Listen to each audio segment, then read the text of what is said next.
여러분은 여러분의 이름을 누가 지어 주셨습니까? 저 때만 해도 제 동창들도 그러지만 여자들은 1녀, 2녀, 3녀, 4녀. 제 친구는 5녀였습니다. 제 이름은 제가 알기로는 장명소에서 지었다고 알고 있습니다. 그래서 돌림자를 따르지 않고 이름을 지었습니다. 아마 저희 부모님이 그 당시는 목회자가 아니었으니까 그렇게 장명소까지 가서 이름을 지은 이유는 아마도 3대 독자인 제가 이름 때문에 일이 잘 안 풀리는 일이 없도록 좀 좋은 이름을 지어주기 위해서 그랬던 것 같습니다. 예전에 90년대 그리고 2000년 초반까지 부흥회나 기도원에서도 좀 유행했던 것 같은데 이름을 바꿔주는 그런 일들이 유행했던 것 같아요. 아브람도 아브라함으로, 사레도 사라로, 사울도 바울로 이렇게 성경에 이름이 바뀐 인물들을 근거로 이름이 좋지 않다면서 이름을 이렇게 바꿔라 했던 일이 좀 유행했던 적이 있었습니다. 물론 그분들은 다 목사님들입니다. 저는 그분들이 명리학을 공부했는지 아니면은 느낌상 이름을 푸는 건지 이름에 유리라는 것이 들어가면 안 된다. 유리는 잘 깨지니까 그런 이름은 안 좋다. 희자가 끝에 들어가면 너무 가벼워 보인다 등.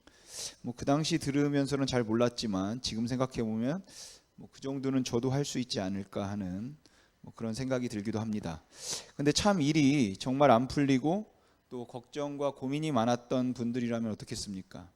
정말 지푸라기라도 잡는 심정으로 이름을 바꿔보고 싶겠죠. 그래서 그 당시는 개명 절차가 쉽지 않았으니까 그냥 교회에서라도 서로 바뀐 이름을 부르곤 하는 거죠. 아마 이름을 바꿈으로 운명이 바뀐다는 그런 의도에서였던 것 같습니다. 반면에 반대의 경우도 있습니다. 사주를 본다든지 육식갑자를 짚어서 아들을 낳을지 딸을 낳을지 사업이 잘 될지 알아맞히는 경우입니다. 사실 그런 이야기를 들으면 정말 그런 게 있을까? 정말 그런 걸 맞출 수 있을까 싶어서 믿어지지 않습니다. 또한 그렇게 사람들에게 타고난 팔자나 운명이 있어서 팔자와 운명대로 되는 거라면 인간의 노력과 고생이 도대체 무슨 의미가 있을까 싶어서 그런 것들에 마음이 가지도 않습니다. 여러분, 사람들에게 정말로 정해진 운명이 있을까요? 사람들에게는 정말로 피해갈 수 없는 그러한 운명이 다 있는 것일까요?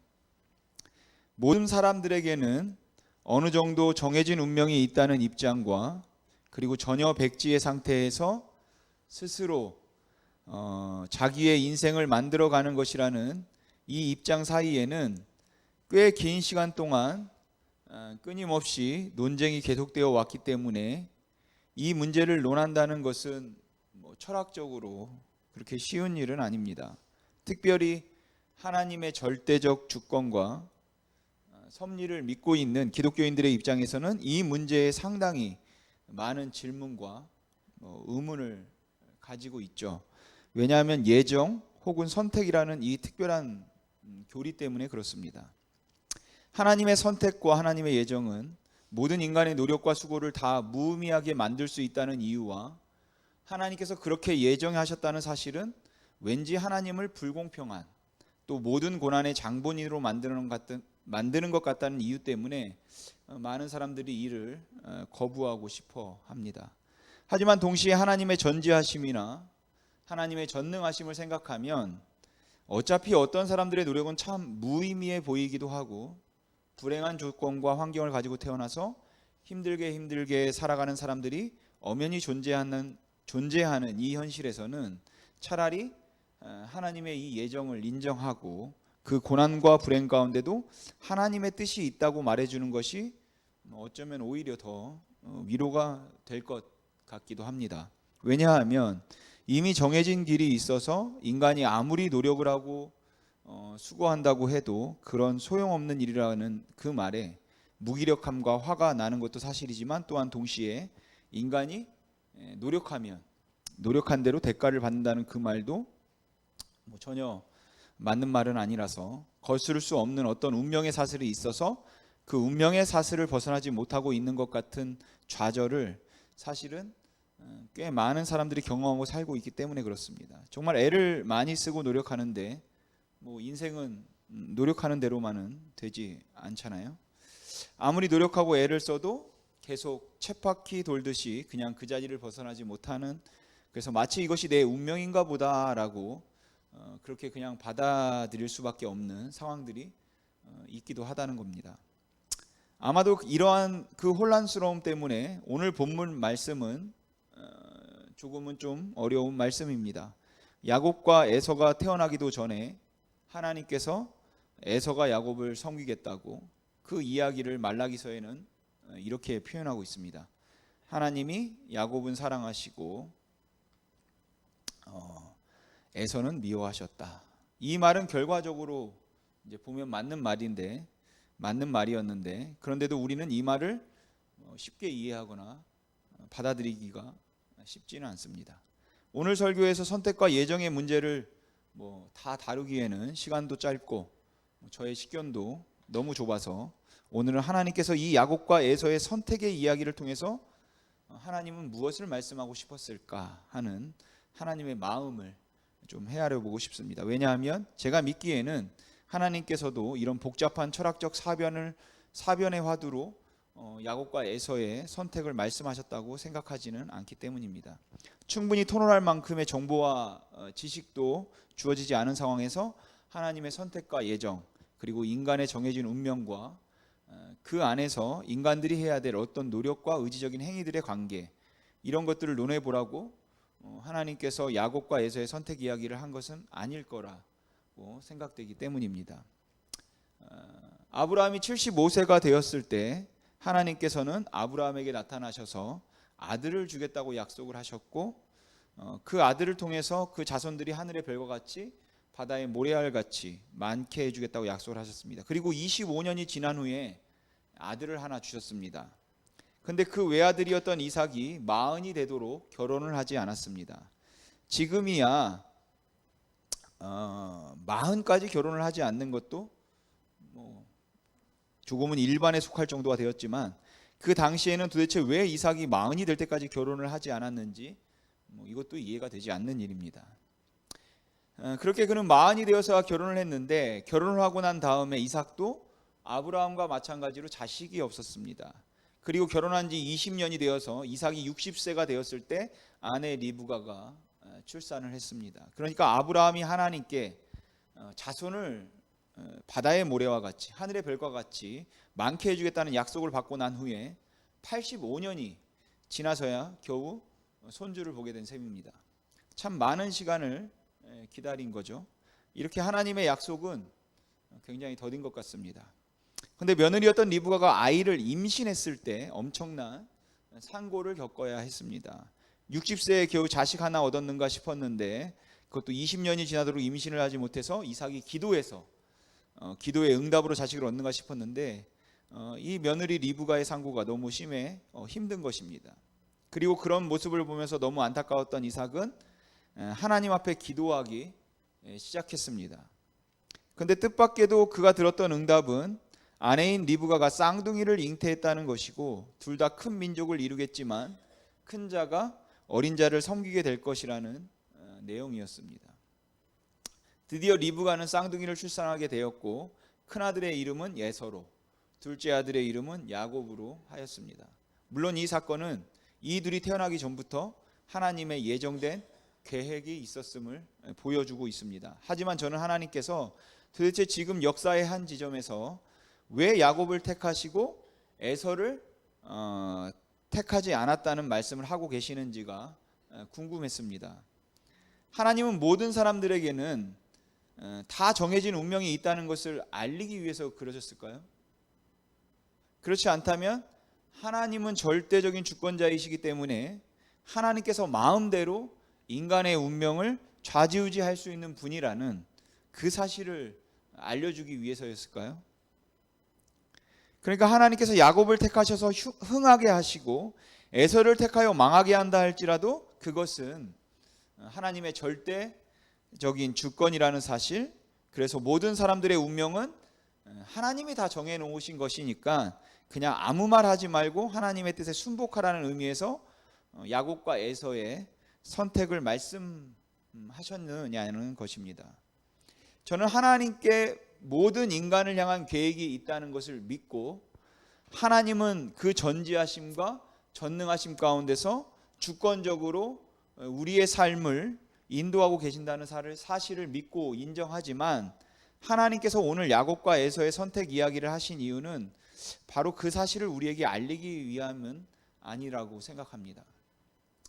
여러분은 하나님께서 불쌍한 인간을 향해 가지고 계셨던 반드시 이루실 계획은 아브라함의 자손 가운데서 다윗이 나오도록 하고 다윗의 자손 가운데서 그리스도가 출생하도록 하셔서 온 인류를 그를 통해 구원하겠다고 하는 것이 바로 하나님의 계획이었습니다. 그러니까 이 선택의 핵심은 하나님이 누구를 누구보다 더 사랑했는가 하는 것도 아니고 하나님께서는 누구를 더 특별히 사랑하셨는가 하는 것이 아니라 아브라함의 씨에서 반드시 메시아가 나올 거라는 약속이다라는 겁니다. 여러분, 하나님은 아브라함을 택하시고 그에게 독자 이삭을 주셨습니다. 그리고 이삭의 경우에 있어서는 독자니까 거기에는 이제 선택의 여지가 없었다고 이제 말할 수 있을 것 같습니다. 하지만 이삭에게 쌍둥이 에서와 야곱을 주셨는데 그 중에 야곱을 통해서 그리고 또한 야곱에게는 12아들을 주시고 그 12아들 중에는 유다를 통해서 메시아를 약속하고 계시는 것입니다. 저는 이게 좀 흥미롭다고 생각하는데 창세기를 보면 아브라함의 이야기가 나오고 그리고 이삭의 이야기가 나오고 그리고 야곱의 이야기가 나오죠. 그 다음에 우리가 잘 알고 있는 것처럼 요셉의 이야기가 나옵니다. 그렇게 요셉의 이야기가 나오기는 하지만 요셉은 하나님이 택한 사람이 아니었습니다. 하나님이 선택한 사람으로 나오는 것이 아니라는 것이에요.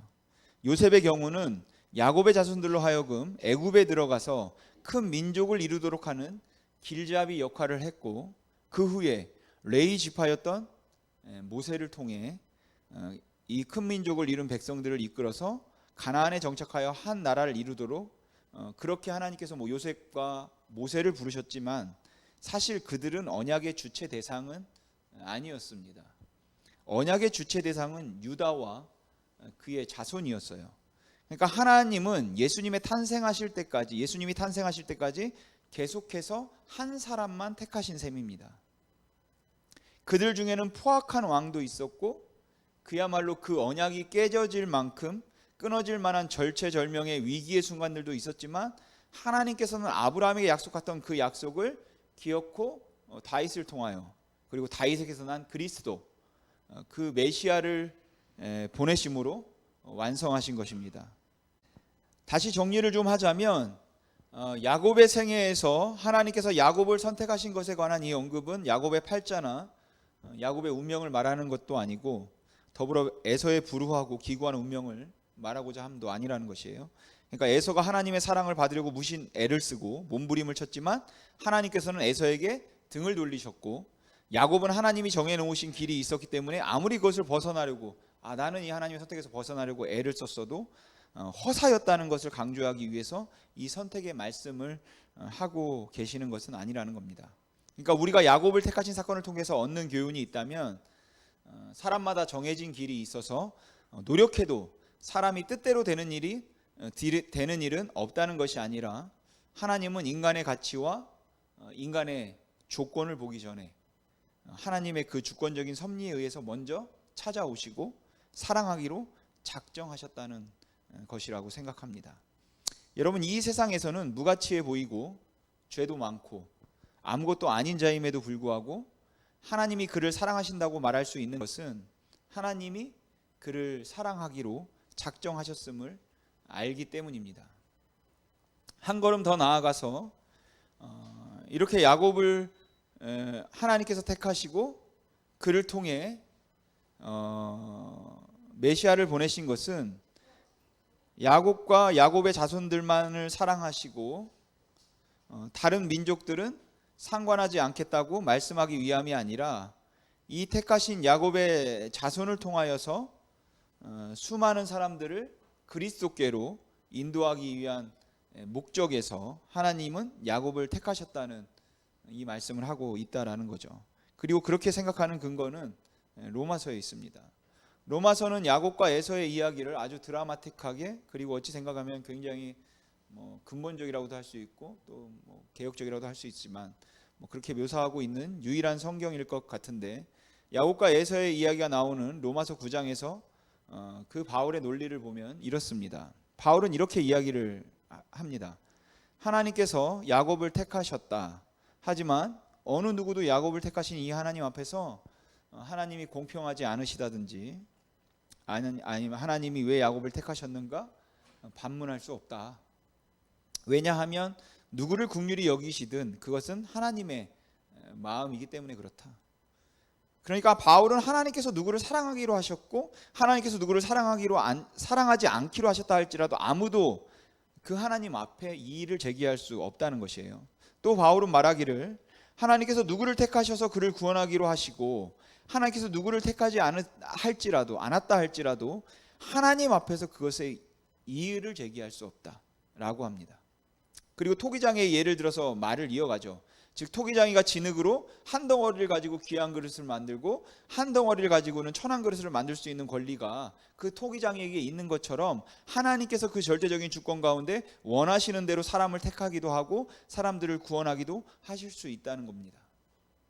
그러니까 하나님께서 그렇게 하신다 할지라도 그 하나님 앞에 항변하거나 왜 그렇게 하시느냐고 따질 수 있는 사람은 아무도 없다는 것이 바울의 논리예요.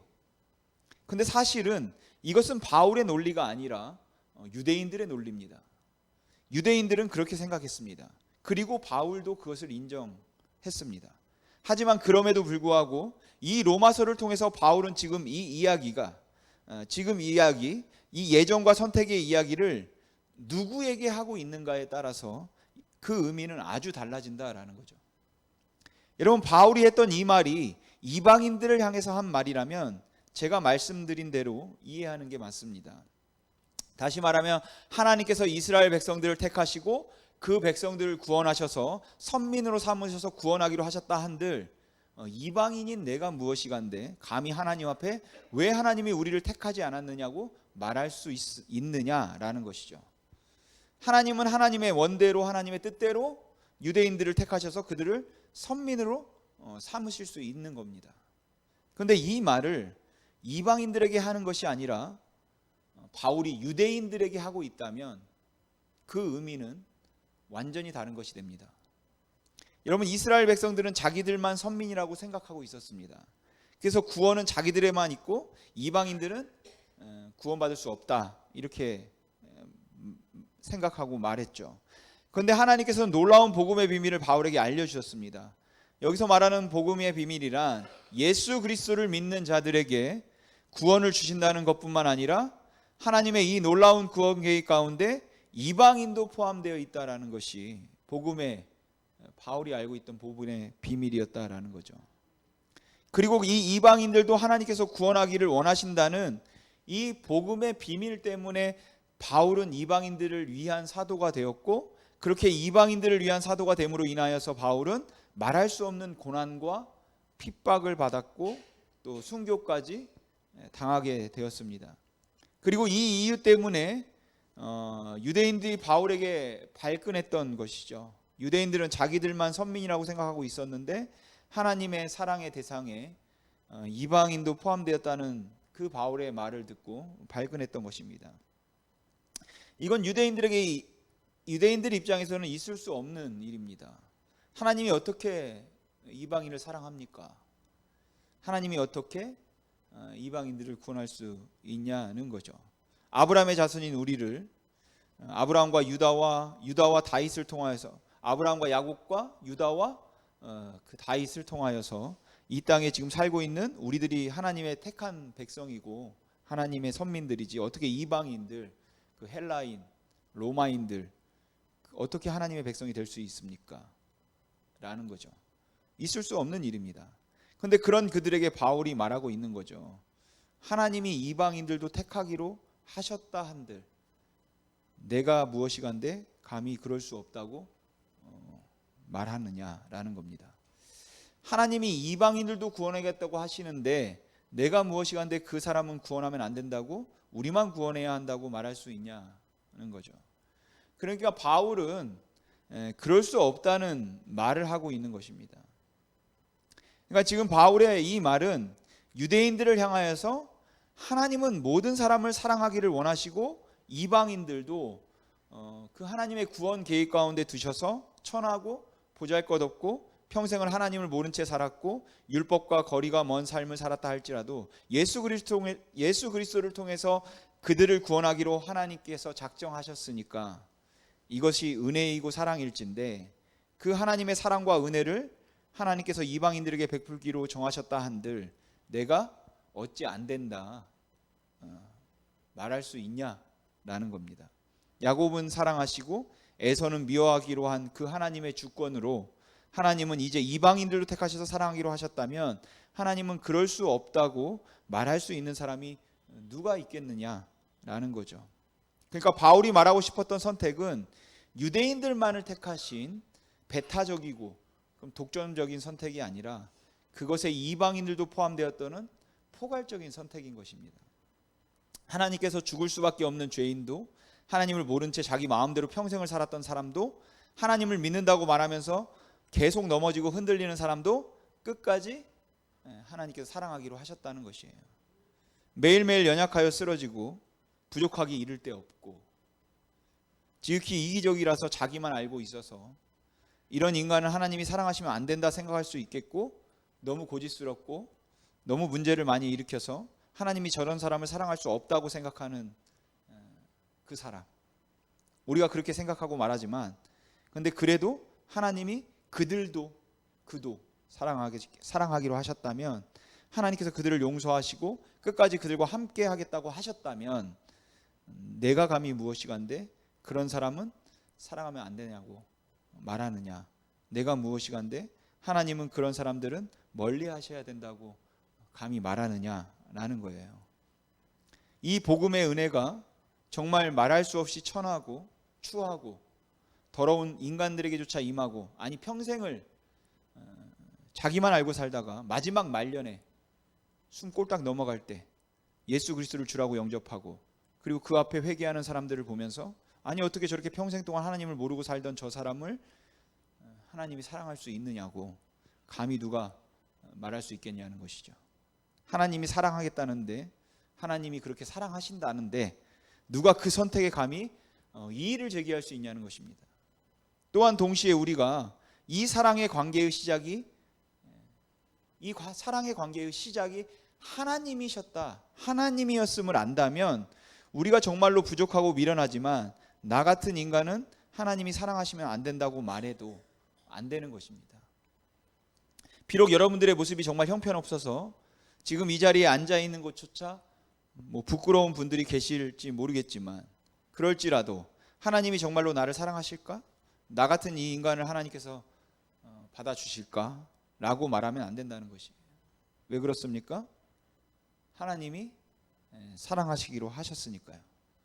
여러분, 야곱의 선택은 사랑을 받을 자격이 미처 생기기도 전에 사랑하시는 하나님의 이 무조건적인 사랑을 강조하고 어느 누구도 자신의 믿음의 선택으로 인해서 다른 사람을 무시하거나 다른 사람을 업신여기거나 그를 사랑하면 안 된다고 말하면 안 된다는 것을 강조하는 것이지 하나님의 주권적인 횡포에 속수무책일 수밖에 없는 이 인간의 무기력한 상태를 강조하는 것은 아닙니다.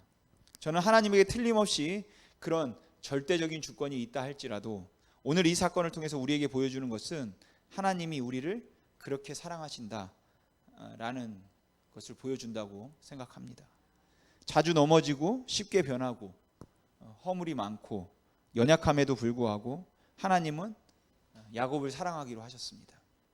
이 말이 어느 분의 말인지는 잘 모르겠습니다만은 마음에 와닿아서 좀 소개해 드립니다. 하나님이 당신을 더 사랑하시도록 할 수 있는 것도 없고 하나님이 당신을 덜 사랑하시도록 할 수 있는 것도 없습니다. 그분의 사랑은 그냥 무조건적이고 영원하십니다. 여러분이 잘 살아서 하나님이 더 사랑하는 것 아닙니다. 여러분들이 못 살아서 하나님이 여러분을 덜 사랑하는 것 아닙니다. 여러분들에게 사랑을 받을 만한 가치가 있어서 하나님이 여러분을 사랑하는 것도 아니고, 여러분들에게 사랑을 받을 만한 가치가 없어서 하나님이 여러분을 버리실 것도 아닙니다. 왜냐하면 이 사랑은 하나님으로부터 시작된 것이기 때문에 그렇습니다. 그러니까 야곱의 경우에 있어서도 야곱의 고운 심성도 아니었고, 야곱이 가지고 있는 그 가능성 때문도 아니고, 야곱의 마음속 깊이 감추어져 있는 하나님을 사랑하는 그 사랑이 있었기 때문에 그런 것이 아니라, 하나님이 먼저 그를 사랑하기로 작정하셨기 때문에 그랬다라는 거죠. 그리고 이것이 바로 은혜입니다. 여러분, 이 사랑은 인간의 행위의 결과가 아닙니다. 그리고 이 사랑은 우리에게서 시작된 것이 아닙니다. 야곱을 보면 알 수 있습니다. 저는 하나님의 주권을 믿습니다. 하나님의 전지하심과 전능하심을 믿습니다. 하나님께서 원하시면 모든 사람들을 순식간에 구원하실 수 있음을 믿고, 그리하지 않으시면은 하나님의 뜻과 계획이 있음을 믿습니다. 하지만 그렇다고 해서 오늘 여기에 모인 여러분들 중에 하나님이 선택한 사람들이 있고 하나님이 선택하지 않은 사람들이 있어서, 선택하지 않은 사람들은 이렇게 와서 예배를 하고 기도를 하고 하나님 찾으려고 몸부림치지만 절대로 구원받을 수 없습니다. 이렇게 말한다면 그것은 성경의 의도도 아닐 뿐만 아니라 월권이라고 생각합니다. 왜냐하면 누구를 택하시고 누구를 구원하실까 하는 것은 하나님의 주권에 속한 일이기 때문이죠. 그러기에 하나님은 우리가 그것을 알기도 원치 않으실 뿐만 아니라 논하고 또 그걸 판단하기도 원하지 않으십니다. 그러면 어떤 분은 이렇게 말씀하실지 모르겠습니다. 하나님이 정말로 우리를 무조건 사랑하십니까? 하나님은 어떤 경우에도 뭘 해도 우리를 사랑하십니까? 그렇다면 우리가 원하는 대로 마음대로 살아도 되겠네요. 예배하지 않아도 하나님은 사랑하시죠? 기도하지 않아도 하나님은 사랑하시죠? 우리가 착하게 살지 않아도 어차피 하나님은 우리를 사랑하실 거 아닙니까? 그렇게 아무렇게나 살아도 하나님은 우리를 사랑하십니까? 라고 물을지도 모르겠습니다. 우선 저는 그렇게 사는 게 과연 가능할지 그건 잘 모르겠지만, 그렇게 살아도 하나님이 사랑하기로 한 사람은 사랑하십니다. 그렇게 살아도 하나님이 사랑하기로 하는 사람들은 하나님이 사랑하십니다. 라고 저는 말해드리겠습니다. 왜냐하면 만약 그렇지 않다면 저도 여러분도 아무도 그 하나님의 사랑 못 받습니다. 우리 모두가 다 그 사랑을 받을 만큼의 자격과 가치가 우리에게는 없다는 거죠. 우리가 성경에 기록된 내용들을 통해서 본 야곱은 군데군데 하나님을 놓친 적도 많았고 죄의 결과로 인한 많은 아픔을 겪었던 사람입니다. 그런데 하나님께서 그와 동행하셨어요. 왜냐하면 하나님께서 사랑하기로 마음을 정하셨기 때문입니다. 그런데 왜 하나님이 야곱을 사랑하기로 하셨습니까? 를 물으면 저는 잘 모르겠습니다. 왜 하나님이 저를 사랑하기로 하셨는지를 물어도 저는 정말 모르겠습니다. 왜 하나님이 나를 사랑하기로 하셨을까? 아무리 생각해도 기가 막힌데 정말 모르겠습니다. 그런데 그냥 사랑을 받은 사람으로서 제가 할 수 있는 고백은 은혜입니다 라는 그것밖에 없다는 거죠. 왜 하나님이 나를 사랑하셨을까? 왜 하나님이 나를 택하셨을까? 모릅니다. 몰라요. 그냥 그건 은혜입니다. 그런데 저의 교만과 악함이, 저는 은혜로 구원을 받았고 은혜로 택함을 받았음을 고백하고 인정하면서도 다른 사람들을 대할 때는 또 다른 잣대를 자꾸 대려고 한다는 거죠. 그래서 저 사람은 하나님이 사랑하시면 안 되는데, 저 사람은 하나님이 사랑하지 않을 거야 라고 판단하고 생각해서 마치 내가 받은 사랑이 나의 행위의 결과인 것처럼 너무 쉽게 정죄하고 판단하는 제 모습을 발견하게 된다라는 거예요. 그런데 그 잣대면 그뿐만 아니라 저도 그 사랑에는 합당치 않는 거죠. 그냥 그도 저도 하나님이 사랑하기로 하신 것입니다. 또 어떤 분들은 그런 생각을 하실 것 같아요. 그런데 하나님이 정말로 나를 택하셨는지, 하나님이 정말로 나를 사랑하시는지 어떻게 압니까? 난 정말 하나님의 사랑을 원하는데, 난 정말 하나님의 그 은혜를 원하는데 하나님이 나를 사랑하는지 어떻게 압니까? 그런 물음이 있을 수 있을 것 같습니다. 근데 저는 그렇게 묻는 분들에게 오히려 이렇게 반문해 보고 싶습니다. 하나님의 사랑을 정말 원하십니까? 하나님께서 사랑하시고 함께 해주시면 좋겠는데 너무 죄가 많고 허물이 많아서 하나님이 나 같은 것도 사랑하실까 두려우십니까? 평생 하나님을 모르고 살았지만 이제 하나님을 좀 가까이 하면서 정말 하나님과 함께 살고 싶으십니까? 만일 여러분들에게 그런 마음이 있다면 그 은혜를 입기 위해서 내가 어떻게 하면 좋겠습니까? 라는 고백보다 오늘 이 시간에 더 귀한 고백은 하나님 이게 웬 은혜입니까? 라는 그 고백입니다. 왜냐하면 그런 마음은 그냥 아무나 가질 수 있는 마음이 아니겠다 싶어서 그렇습니다. 하나님께서 정말로 사랑하시기 때문에 그 안에 사랑을 주시고, 그리고 하나님이 사랑하신다는 것을 여러분들에게 계속 거듭거듭해서 확인시키고 있기 때문에 그렇습니다. 너무 초라하고 때로는 너무 한심하고 때로는 한없이 무능한데도, 그러면서 때로는 정말 더할 수 없이 교만하고 내가 아닌 다른 것들로 나를 포장해서 그럴듯하게 보이려고 하지만, 그럼에도 나만 알고 있는 그 허무함과 또 허전함, 공허함, 그것이 저의 모습입니다. 그런데도 불구하고 제 마음대로 살거나 제가 포기할 수 없을 만큼 저는 소중하고 그렇게 살면 안 되겠다는 각오로 할 수 없음에도 불구하고 다시 일어나야 되겠다는 열망이 생기는 것은 나는 할 수 있다는 의지 때문에 그런 것이 아니라 아무것도 할 수 없는 나를 사랑하신 그 하나님의 사랑 때문에 그렇습니다. 여러분, 사랑이 우리를 움직이게 만드는데 우리의 사랑이 나를 움직이게 만드는 것이 아니라 하나님의 사랑이 나를 움직이게 만드는 것입니다. 내가 할 수 있다는 의지 때문이 아니라 약함에도 불구하고 악함에도 불구하고 저를 귀하다 하시는 하나님의 사랑 때문입니다. 그래서 우리는 너무 형편없어 보이는, 너무 연약하고 너무 미련해 보이는 사람들을 향해서도 하나님께서 내가 사랑한다 말씀하시면 그것이 은혜인 줄 알기 때문에 그 사람도 함부로 판단하고 정죄하지 못하는 거죠. 그냥 다 소중하고 다 귀하고 다 아름다운 것은 그들이 가지고 있는 그 본유적 어떤 가치 때문이 아니라 바로 그 하나님의 사랑 때문인 것이에요. 이렇게 바울은 하나님이 나를 사랑하기 위해서 만세전에 야곱을 택하셨다, 이렇게 말하는 것입니다. 그렇다면 이 선택은 하나님의 사랑을 제한시키는 것이 아니라 그 무조건적인 사랑을 더 드러내는 것입니다. 하나님이 여러분을 그렇게 사랑하십니다. 여러분, 혹시 너무 힘듦과 어려움 가운데 있으십니까? 아니면 너무 벅차서 정말 감격으로 인해서 믿음으로 살려고 애를 쓰는데 그렇게 애를 쓰면 쓸수록 꺾이고 흔들리고 넘어지고, 그래서 좌절하고 상심한 채 하나님을 향해서 거의 마음의 문을 닫아놓고는 혹시 하나님이 나를 벌하시는 건 아닐까라는 두려움에서 근근히 연명하듯이 신앙생활을 하고 계십니까? 그런 분들에게 오늘 말씀을 통해서 해드리고 싶은 말, 그리고 바울이 하고 있는 말은 그럼에도 하나님이 사랑하십니다.